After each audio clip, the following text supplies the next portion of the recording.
Okay, so now that we're able to get the title bar of the title bar and the process ID of the foreground window, so whenever a user clicks off a window and goes to another one, we're able to get a title bar. Now it's time we actually start logging the keys. And so I'm gonna make a header file, and I'm gonna call this keylog.h, and I'm gonna make a source file called keylog.cpp. And I'm just gonna copy what is in process info.h into keylog.h, and I'm just gonna change this to keylog.h. I'm gonna change the function name to keylogger. Copy this and going to keylog.cpp, which we're already here. And again, I'm just gonna include common.h, and I'm gonna go ahead and now give the definition for my function. So before I actually get into the code, you guys should actually understand some basic stuff about how keyboard input works, how keyboards work at all on Windows. And if you already know this, again, skip it. So what happens is your keyboard has keys, obviously. But the thing is, all these keys, in order to be able to actually represent these keys, we have to represent them with virtual keys. And I'll start all the way from the beginning how it works. So this is your keyboard. And again, sorry for my terrible handwriting on paint. So this is your keyboard. Now, your keyboard, it just sends these things called scan codes to your computer's keyboard device driver. Okay, keyboard. So device, keyboard, K for keyboard, driver. And if you don't know what a device driver is, a device driver is just what helps your computer actually communicate with hardware. So your computer has a NIC, uh, I'm sorry, a network interface card. Yes, a network interface card driver. Your computer has a sound driver to input and output sound. So a device driver, in this case a keyboard driver, is going to help your device communicate with your keyboard hardware. So what's going to come down from your keyboard is going to be a scan code. So you are going to have a scan code. Every time you hit your keys, and this all happens super quickly obviously, a scan code and a virtual key code. Virtual key code. And these are mapped together. So as you press your keys, your keyboard is going to send a scan code, and it's going to be mapped with a virtual key code. Now you're probably wondering, what is a scan code? A scan code is just what tells the keyboard device driver that whether you are either pressing the key or you are releasing it. So a scan code has two different codes, and I believe I have it in my notes right here. So yeah, keyboards generate two scan codes, one when pressed and one when released. So say in this case you press the letter A on your keyboard, you will get, for example, the Windows function will be it's called key down, I believe, WM key down, I believe, WM. So, and let me Google this, WM key down. Yeah, so WM key down posted to the window with the keyboard focus when a non-system key is pressed. And a system key is just your Alt button and I believe your F10 button.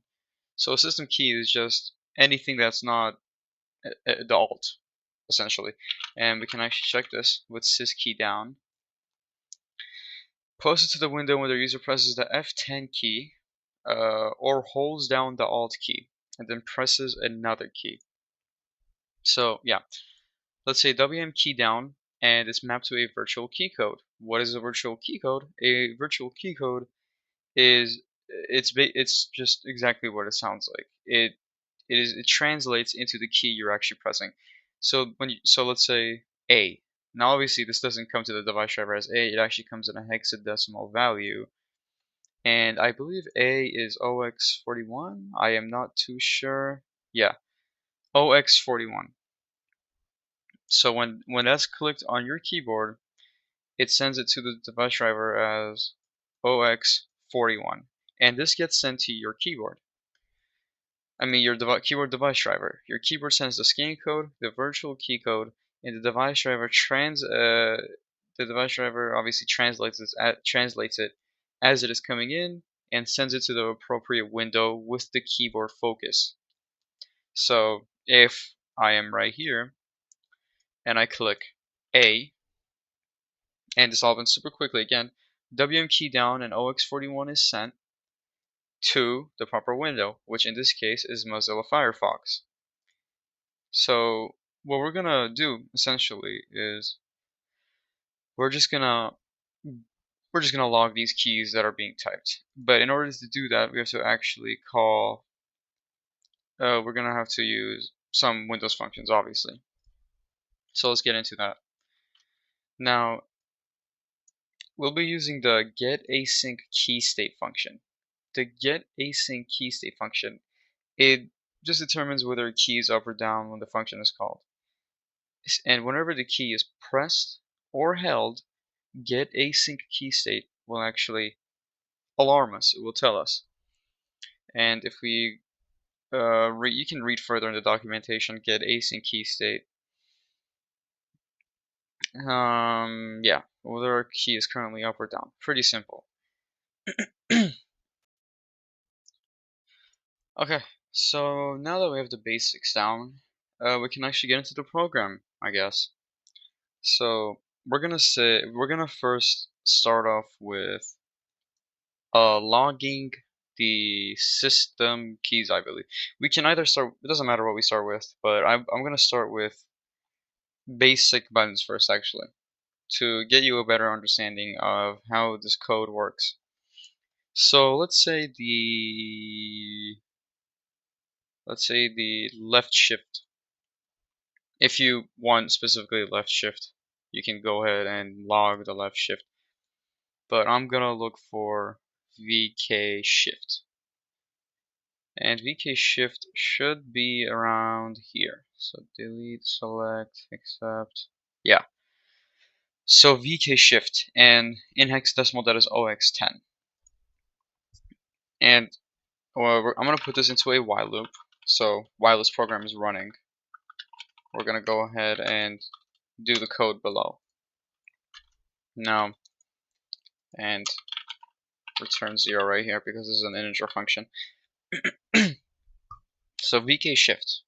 Now how do we do this? It's actually very simple. We say if getAsync key state VK shift, and this is giving an error. Expected a, oh, yep. That's okay. So we're gonna say if getAsync key state, and remember, async key state determines whether a key is pressed up or down.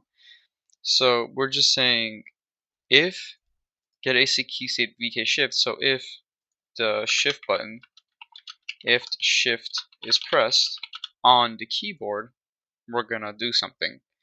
And in this case, I'm just gonna go ahead and std out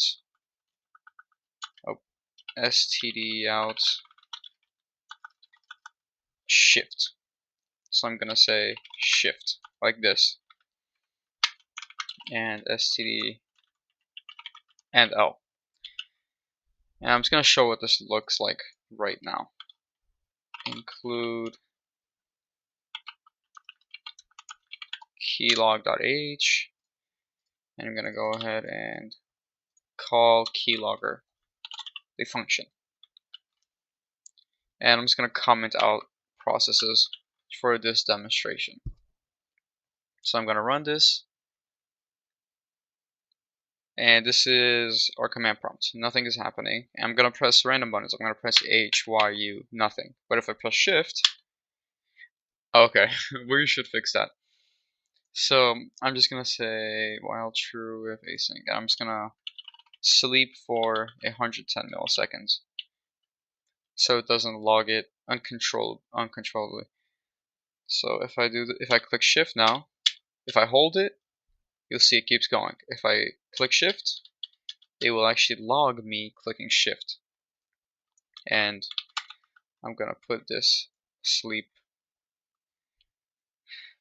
I'll probably put it right here, and this should still work fine. Yeah.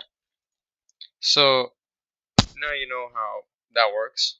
We're just gonna start getting every single key. And for this, I'm just gonna use a big else if statement. So this is gonna be very long, but yeah. So I'm just gonna say else if get async key state, and I keep messing that up. Get async key state, and we're gonna say maybe vk, and you see all the options you have. You have the F buttons, so F2, F3, you have all those. You can actually log the mouse clicks, whether the left or right mouse is clicked. And again, if you look at the documentation, it is way better. And this is all going to be in the description. You have subtract, up, addition, everything, or shift. You can log every single key on the keyboard. So I'm just going to say VK, maybe enter. I believe that's what it is. I am not too sure. So I don't think it's VK enter. And virtual key code documentation, VK return. Oh, okay. So VK return, and we're just gonna std out insert. And the reason we're doing this right here is for us to actually know what is being pressed. Std and L. And I just want to see if, there you go. Okay, now instead of logging every single key, again, I'm only just showing what is necessary. You should, again, go into documentation and look at it and do it yourself. But yeah, so now I'm gonna start logging system keys because, and actually, I believe you don't even need to specify it's a system key. I believe you can just ask for alt. I am not too sure. F23. Oh, it is in alphabetical order. WM sys key. Insert help, delete, ab, sleep, F keys, L shift.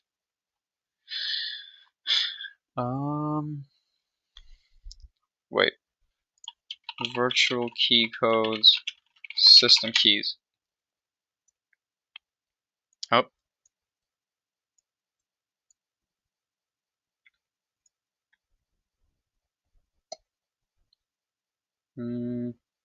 Delete.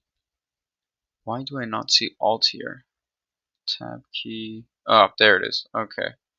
So yeah, if you want to log every single key, you can go ahead and do that. And I will actually do that, and it will be posted on my GitHub. But now, I want to show something else.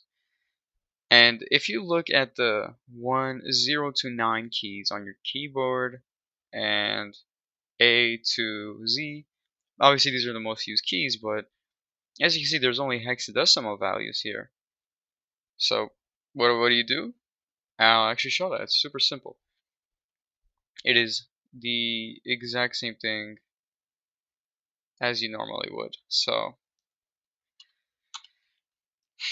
I'm just gonna say for int I equals 0x30. So I'm saying this is just a for loop, and I'm saying I is equal to 0x30, which is the 0 key on your keyboard.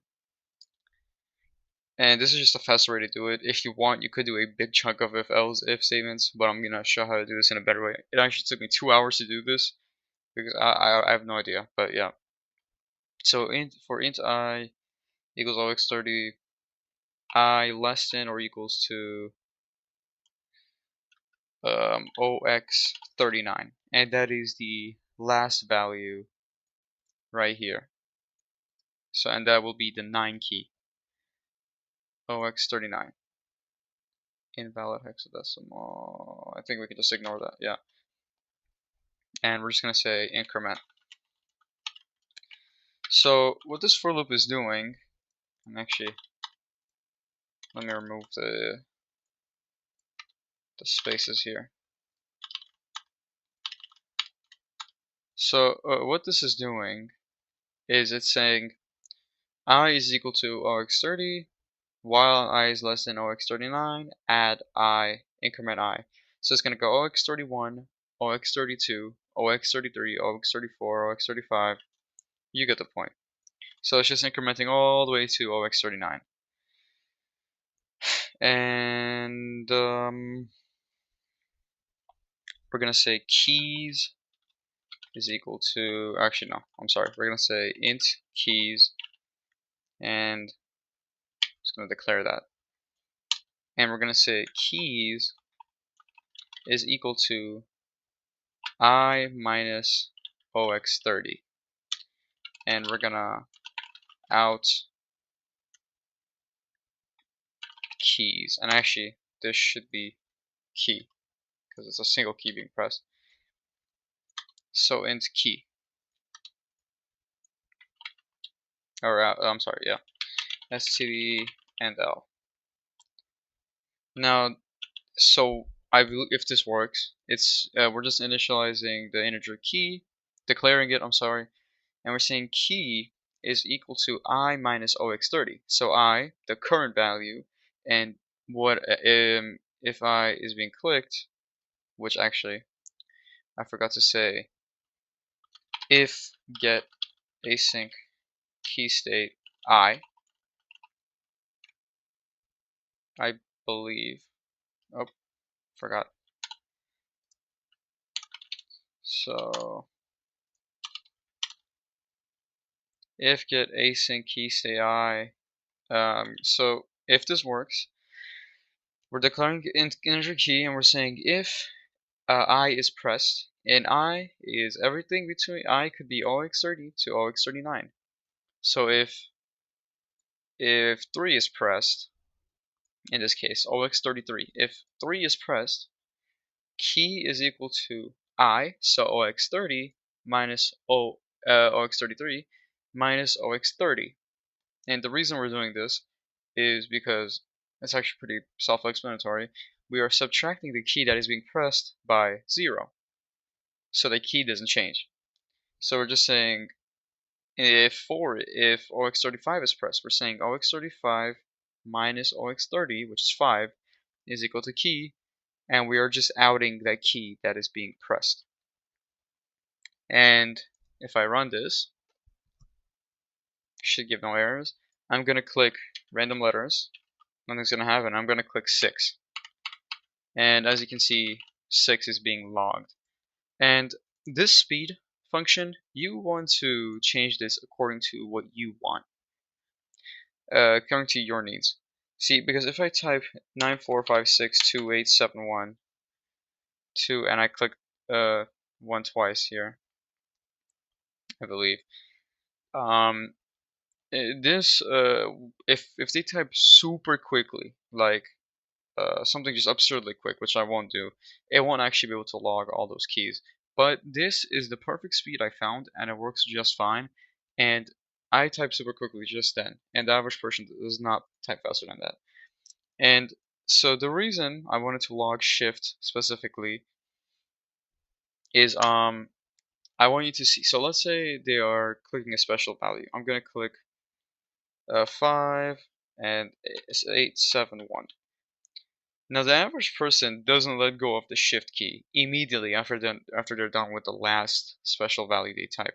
So if I'm holding down shift and I'm entering a password and I do, let's say 614 that, and that is my password, you'll be able to see the shift key is being held and 6 is being pressed, telling you that this is a special character being pressed on the keyboard. So 4, and 4 is obviously, you just look at your key, you'll see the special values. And actually I could demonstrate this better right here. So I'm going to open the search bar and I'm going to type that, that, that, that. I'm going to let go just a second after. Not even a second, earlier. So as you can see, $4, $5, again I don't know what that's called, 7, and 6. And since shift is held a second after, you'll know that that's a special value being pressed. And if shift wasn't held, you can just run through. I mean, it will just be a number. It will just be a special value or a number. If they let go of the shift key immediately after, which doesn't happen. And what I mean by this, again, poor explanation, but if I'm holding it down and I do that, and I click 4 and I immediately let go, and you see you see the dollar sign is here, but you can't tell if this is a shift key, which again, this doesn't make that much of a big difference. It's either 4 or it's going to be the dollar sign value. So yeah, and that is our for loop for this, and I believe it's pretty self-explanatory. If you don't understand any of this, ask me. If you don't understand the documentation, check that out on your own. So yeah, so now we're allowed to actually get all the numbers that is being typed, and we can actually get some special keys, and the same thing with the letters. But the letters is it's a little more complicated for the letters. You can still do a for loop for this, I believe. You could initialize a for loop, increment by 1, obviously, and I'll actually try to do this myself in a second, and I'll stop the video and I'll show if I was able to do it. But yeah, and actually I just want to show you that you can log specific values or specific virtual keys with just their hexadecimal value. So if I say else if get async key state this hexadecimal value, I could say std out d and put that into square brackets. And you're able to log the caps lock too, of course, if you need that. So because you want to make sure you know if they're typing capital letters. And why is this giving an error? Expected a statement. Oh, this should be a regular if. Now I just want to show this. If I click D, you'll be able to see I click D. If I hold down shift and I click D, you'll be able to, I'm holding down shift and clicking D. So yeah, you are able to get virtual keys by just their hexadecimal value if you want to do that. And yeah,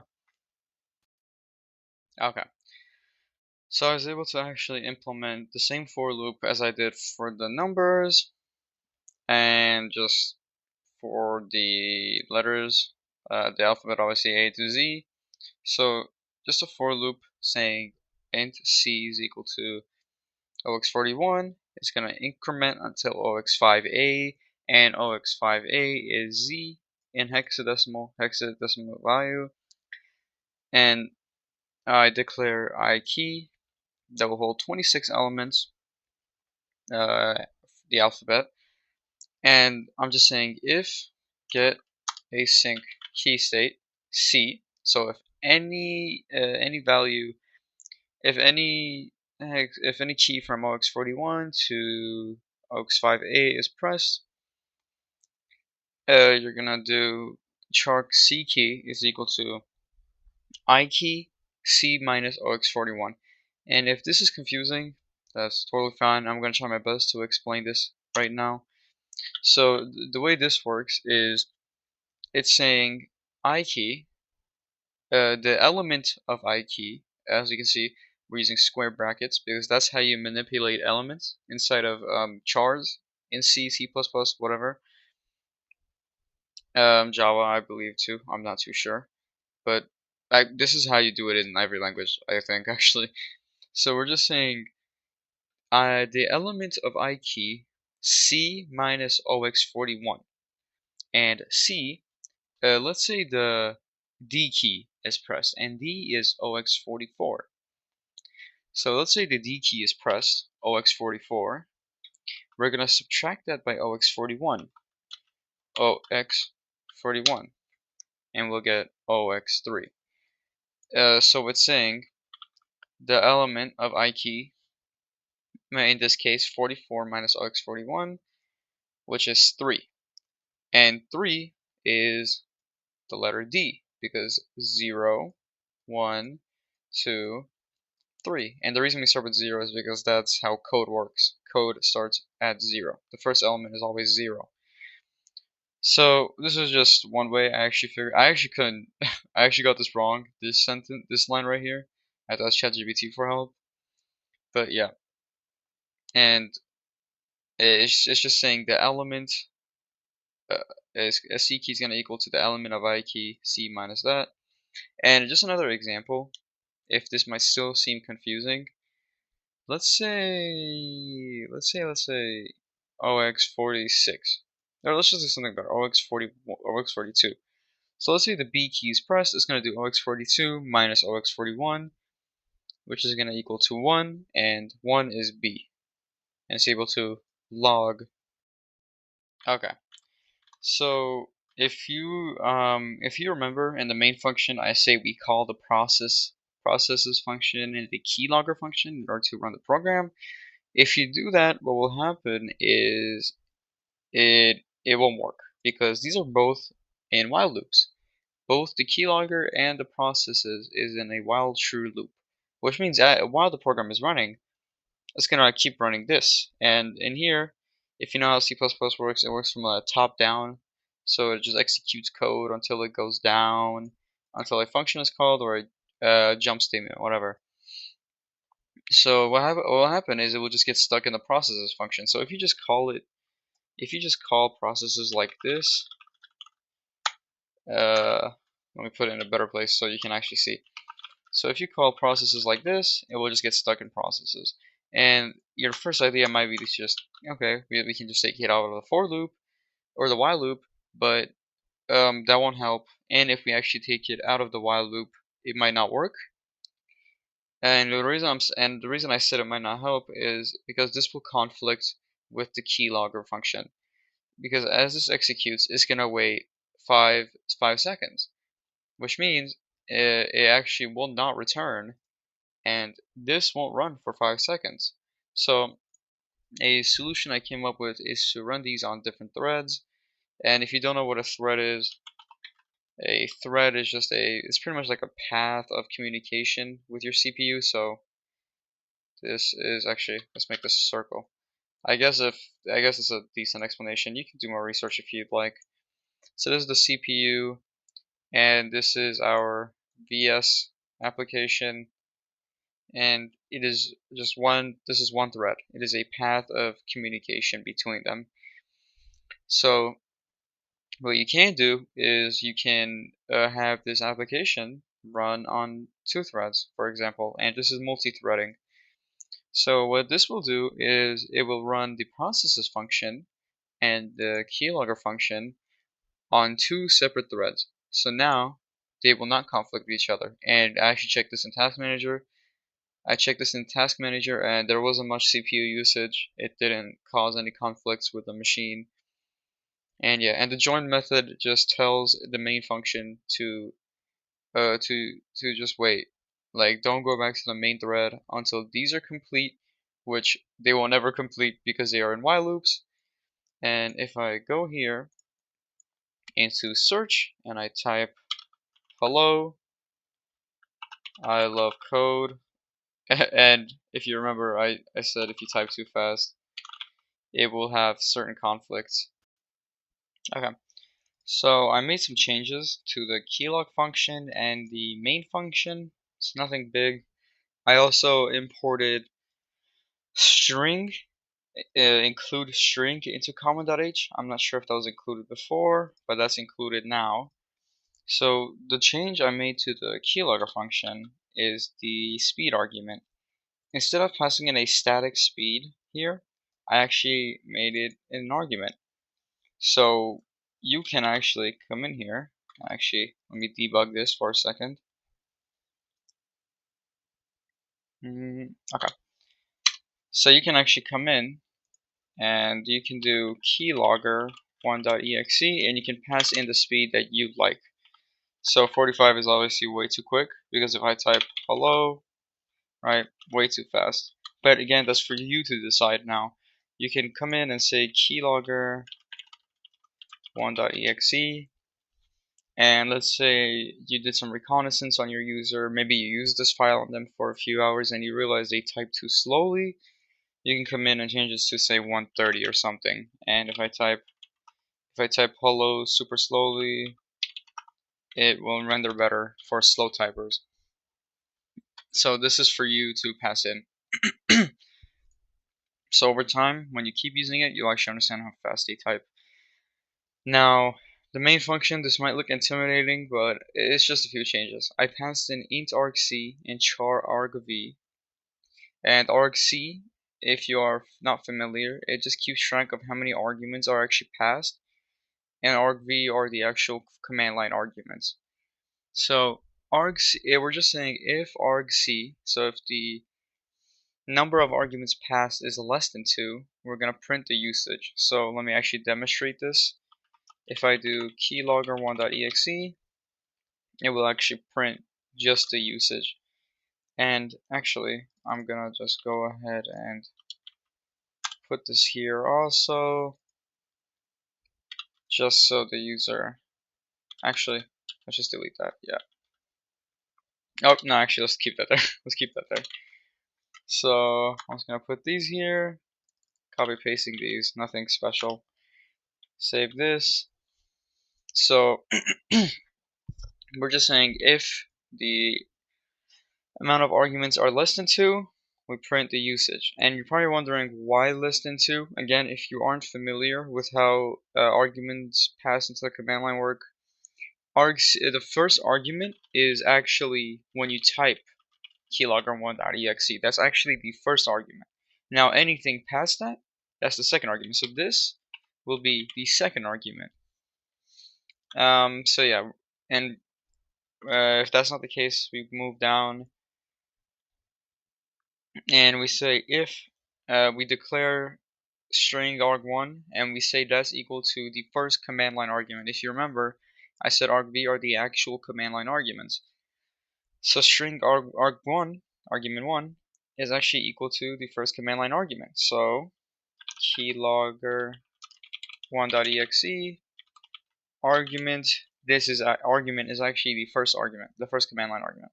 So if that's equal to help, we're just going to print some information of the file for the user. So let me demonstrate this. If it's equal to help or -h, so --help, they will actually get the usage, and the option for -I, that's another change I made, which I will get into in a second. We're declaring int speed. We're saying integer speed is equal to 0. We're trying to put the change the value of speed into the first command line argument. If you remember, arg1 is the first command line argument after running the file, and stoi, stoi, that just converts it to an integer. And you can actually look up the documentation for std, stoi. There's other ways to convert. You can convert, I believe, integer to a string. I'm not too sure. But so because our first command line argument is taken as a string, we actually have to convert that to an integer. So we're trying to convert this the command line argument into an integer, and we're storing that into speed. So and actually let me type this in because I want to show something. Then we're saying catch std invalid argument. And invalid argument, it is an exception that occurs when a conversion fails, and I set that here in this comment right here. And you can look up the documentation for std invalid argument if you'd like. So since it's trying to convert argument 1 into an integer, if that fails, so if the user supplies like a string, so let's say ABCD, it will say invalid argument, please enter an integer. And actually, I put this a little incorrectly. So let's remove this, and let's say invalid argument. Let's print this here, and let's do this, arg1, let's end this in quotes also.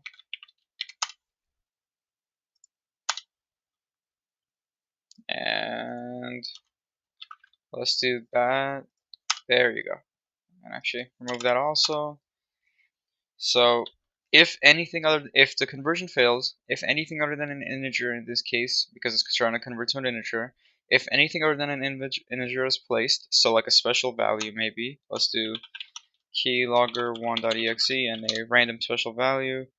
Oh, and I messed that up. Keylogger 1.exe, shift this, it will say invalid argument. And yeah, so it checks for a valid argument. And out of range just means if the number is too high or too low. So if the user enters some like absurd number, like 10 million, it won't work, and that will fail. So yeah, and then here, this is actually where I want you to focus. We're saying if the number of arguments are equal to 3, so if keylogger1.exe, second argument 45 as an example, and the third argument. So the third argument, this will be our third argument.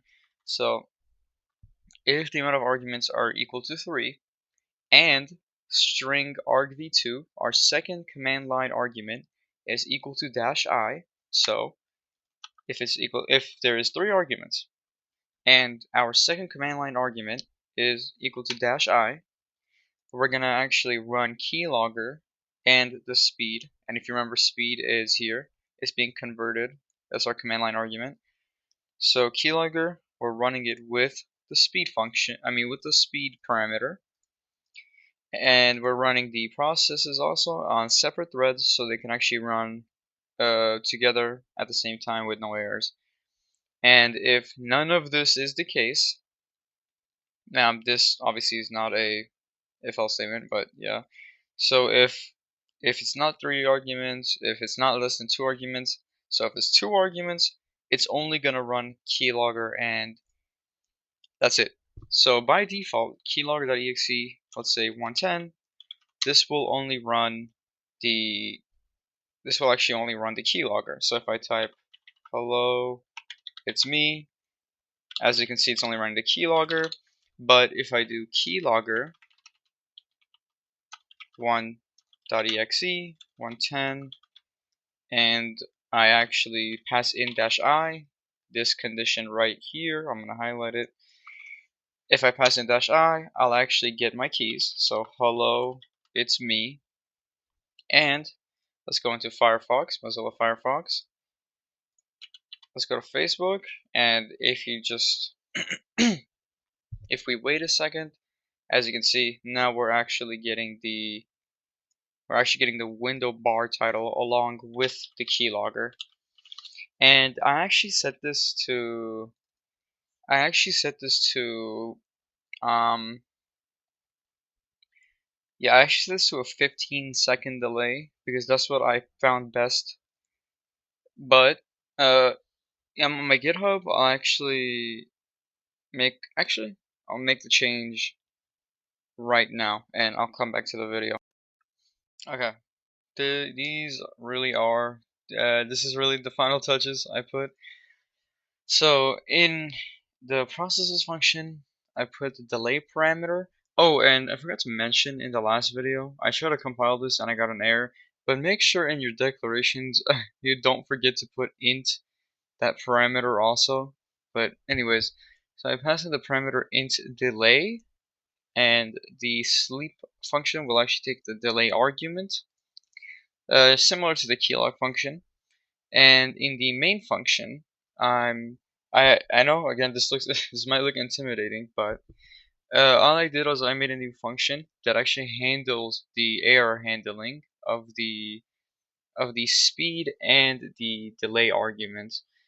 So I did int parse. I made a function called parse integer argument, and this line just means argument refers to a constant std string instance. And yeah, I wrote a comment here also. So it tries to get that argument, or it tries to convert this argument to an integer arg, and the same error handling as last in the last section. And here, if the amount of arguments are less than 2, or the first argument equals help, or -h, it displays the usage. Pretty simple. And here I said integer speed is actually equal to parser integer argument argv1. So I'm passing in the first command line argument into this function, and remember it refers to, so this is going to be an instance of a string, this right here, it will be an instance of a string as shown here, and arg refers to this instance of the string. So this gets passed into arg, goes here, it converts it, does the error handling, whatever. That gets stored in speed. Int delay is equal to 1500 by default, or not 1500, sorry, 15,000. And that is just gonna be for the default delay time. So in processes, info, CPP, sleep delay will by default be 15 seconds. So the window title will display every 15 seconds by default. That's why I put this here.